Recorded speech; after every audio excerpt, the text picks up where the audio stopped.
In February 1945, a city known for its art, music, and beauty was turned into a furnace. The skies lit up, not with celebration, but with firestorms that consumed everything in their path. This is the forgotten horror of Dresden, one of the most haunting chapters of World War II. Setting the stage.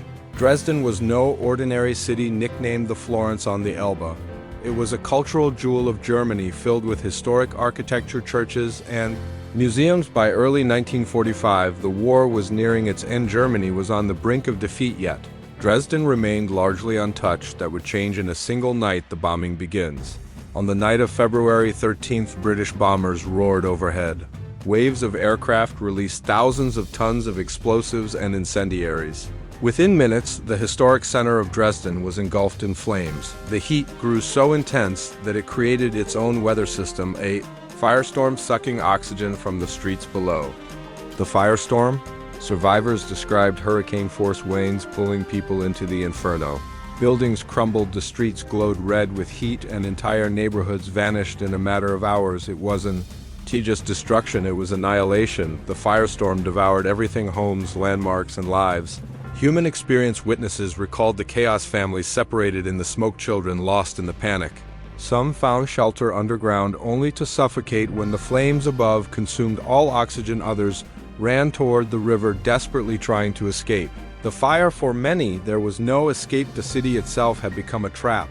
The aftermath, when the fire finally burned out, Dresden was a wasteland. Entire districts were reduced to ash. Historic landmarks lay in ruins. The cultural capital of Germany had become a symbol of total devastation. Tens of thousands of civilians were gone, a loss so staggering that even Allied leaders struggled to justify it. The cover-up and debate: why Dresden? Officially, the Allies argued it was a communications hub and military target, but critics, even at the time, called it unnecessary. An act of vengeance rather than strategy? For decades, governments downplayed the scale of the destruction, avoiding hard questions about morality. Dresden became both a tragedy and a controversy. A horror history almost chose to forget the bombing of Dresden wasn't just another event in World War II. It was a reminder of war's darkest truth, that even victory can carry shadows of guilt.